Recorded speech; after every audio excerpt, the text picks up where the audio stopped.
at dumaan nga kami ng Pabatangas, Alaminos at and then San Pablo mga palalabs. Ito nga yung way na tinuro sa atin ng Google mga palalabs. So tiwala naman tayo kay Google dahil lagi naman natin siyang ginagamit at hindi naman niya tayo nililigaw. Pero may times din na naliligaw, parang dinadaan niya sa medyo mahaba-habang lugar.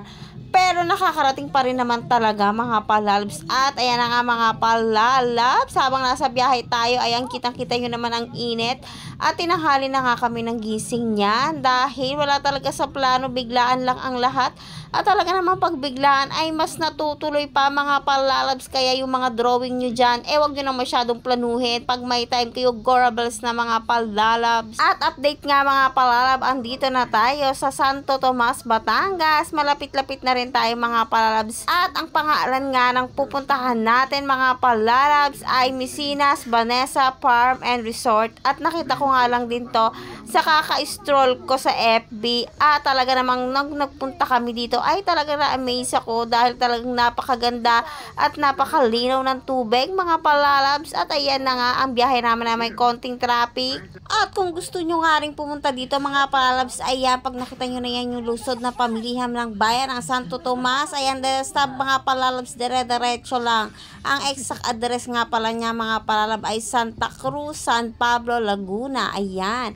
At palagay ko nga malapit-lapit na kami mga palalabs. At sinearch ko nga ito mga palalab at ayon nga sa aking matalinhagang pagsisiyasat ay malapit din to sa Bato Spring. Kung sino man ang nakakaalam at nakaligo na sa Bato Spring ay malapit lang din siya mga palalabs. At eto na nga, ayan, nakikita ko na yung signage na yan.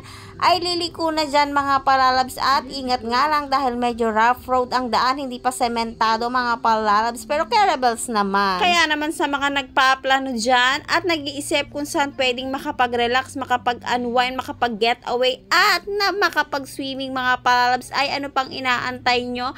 Ay pumunta na rin kayo dito at talaga namang sinisigurado ko sa inyo na mag-e-enjoy kayo at malalamigan ng mga init na init nyong katawan mga palala. At medyo mahaba-haba nga din itong kalsada na to papasok mga palalabs, pero wala namang ibang daanan kundi ito lang mga palalabs. At sa dulo nga yan mga palalabs, ayan na ang ating pupuntahan na Misinas Vanessa Farm Resort. I'm so excited mga palalabs. At bumaba na nga ako mga palalabs dahil walk-in lang kami. At kinakabahan ako baka mamaya puno na at hindi na kami tanggapin mga palalabs dahil nag-chat ako sa kanilang FB page, wala namang nagre-reply. Kaya naman nag-decide na kami na gumorables na kahit walang nagre-reply.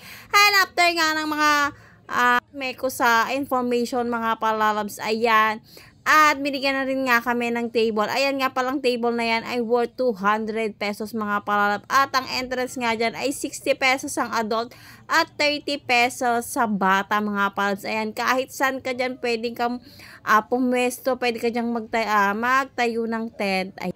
At kung ayaw mo naman mag-table, magtayo ka lang dyan ng tent mga palalabs. O diba nakaka-relax at napakalawak ng space mga palalabs. Kung hindi ka problema sa parking dahil talaga namang ikaw na lang mamimili kung saan mo gusto. At hindi naman talaga din mainit dyan dahil napakaraming puno, kaya naman napakahangin at napakalilim. At dito na nga namin napili dahil mas malilim dito sa ilalim ng mga punong mangga. Ayan mga palalabs. At dahil tanghali na nga that time ay talaga namang marami ng tao. At syempre pinuntahan na nga natin ang kanilang liguan mga palalabs. At ayan, nakikita nyo yung kubo na yan.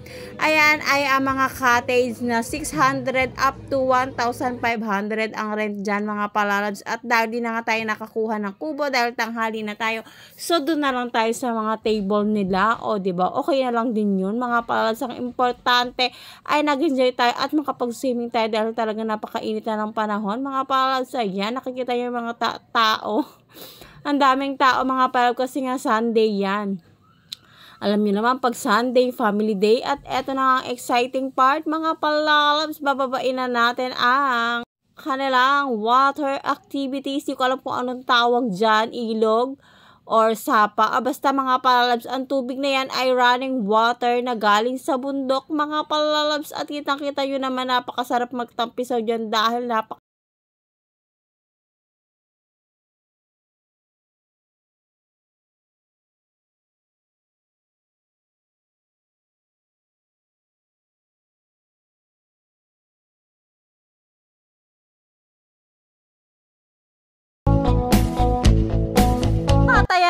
mga palalabs, hindi na napigilan ni palalabs daddy na mag-swimming. Sabi ko sa kanya mag-swimming na siya habang ang mga utaw ay nanananghalian pa dahil tanghali na nga talaga kami dumating dyan mga palalabs.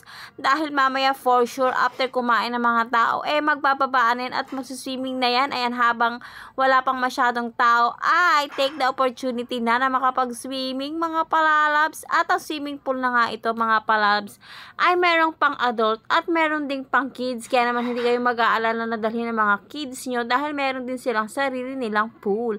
Ayan nga ang kabuuan ng Vanessa Amicinas Vanessa's Farm Resort na matatagpuan sa Santa Cruz, San Pablo, Laguna mga palalabs. Kaya ano pang inaantay nyo? Kulayan nyo na yung mga drawing nyo mga palalabs. Napakamura, napakalinaw, napakaganda. Sangka pa kaya naman? Visit na dito mga palalabs. At mga palalabs, huwag na rin pong kalimutang i-subscribe, i-like, i-follow, and comment mga palalabs para naman lagi kayong updated sa mga gala ko mga palalabs. Kita-kits ulit mga palalabs sa next nating gala. Salamat sa panonood.